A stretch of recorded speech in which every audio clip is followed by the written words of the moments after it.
Selamat datang di video presentasi kelompok 6. Semoga bermanfaat bagi kita semua. Selamat menyaksikan. Halo semuanya. Terima kasih atas waktu dan kesempatan yang diberikan kepada kami. Di sini kami akan mempresentasikan tugas pada tangan organik kami tentang zeolit. Sebelumnya, perkenalkan nama lengkap saya Florentina Nel, NPM 5220039. Di sini saya sebagai moderator yang akan memandu diskusi kita pada hari ini. Saya Junita Bobe dengan NPM 5220033 sebagai pemateri. Saya Felicia Fetisiaran dengan NPM 5222037 sebagai pemateri. Saya Marcitia dengan NPM 5220031 sebagai pemateri. Dan saya Patricia Seram dengan NPM 5220038 sebagai materi. Yang berikut kita akan masuk pada materi. Yang pertama, latar belakang. Nah, kata zeolit ini berasal dari kata Yunani di mana zen yang berarti membui dan litos yang berarti batu. Nah, zeolit ini merupakan mineral hasil tambang yang bersifat lunak dan mudah kering. Warna dari zeolit adalah putih keabu-abuan, putih kehijau-hijauan, dan putih kekuning-kuningan. Ukuran kristal zeolit kebanyakan tidak lebih dari 10-5 mikron. Nah, zeolit terbentuk dari abu vulkanik yang telah mengendap dari jutaan tahun silam. Sifat-sifat mineral zeolit sangat bervariasi tergantung dari jenis dan kadar mineral zeolit.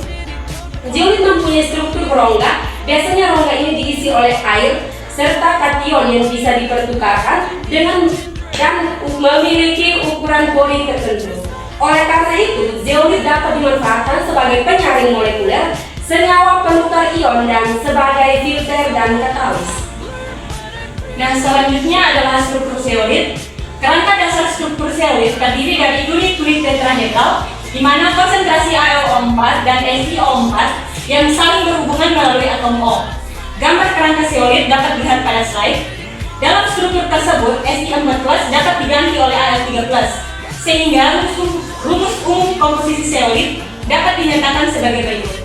Rumus umum komposisi zeolit dapat dilihat pada slide, di mana M sama dengan valensi kation M atau alkali per alkali tanah, X, Y sama dengan jumlah tetrahedron per unit sel, dan M sama dengan jumlah molekul air per unit sel, dan M besar sama dengan kation alkali per alkali tanah.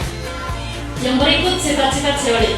Zeolit mempunyai struktur berongga yang biasanya diisi oleh air dan kation yang bisa dipertukarkan dan memiliki ukuran pori tertentu. Struktur pori dapat dilihat pada gambar.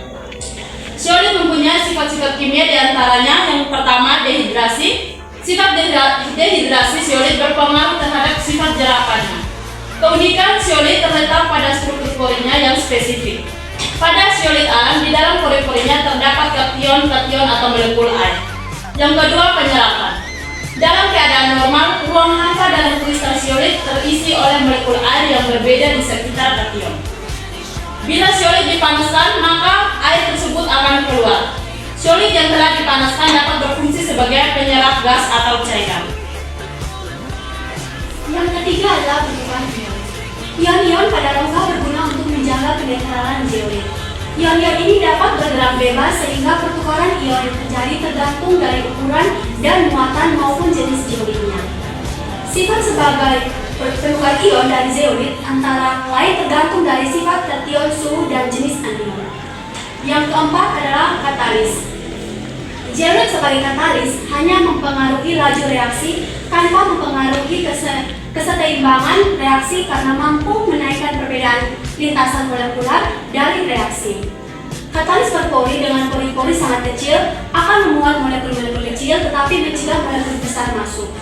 Selektivitas molekuler seperti ini disebut molekular safe yang terdapat dalam substansi zeolit alam. Yang ketiga adalah penyaring atau pemisah. Zeolit sebagai penyaring molekul maupun pemisah didasarkan atas perbedaan bentuk, ukuran, dan polaritas molekul yang disaring. Sifat ini disebabkan zeolit mempunyai ruang hampa yang cukup besar. Molekul yang berukuran lebih kecil dari ruang hampa dapat melintas, sedangkan yang berukuran lebih besar dari ruang hampa akan ditahan. Zeolit yang diperoleh dari proses peminyakan telah dapat digunakan untuk berbagai keperluan. Akan tetapi daya serap ion maupun katalis dari zeolit tersebut belum maksimal. Untuk memperoleh zeolit dengan kemampuan yang tinggi, maka diperlukan beberapa perlakuan. Di antaranya, yang pertama preparasi, yang kedua aktivasi, dan yang ketiga adalah modifikasi. Yang berikutnya jenis-jenis zeolit. Yang pertama zeolit alam. Sekian presentasi dari kelompok kami. Terima kasih. Bye-bye.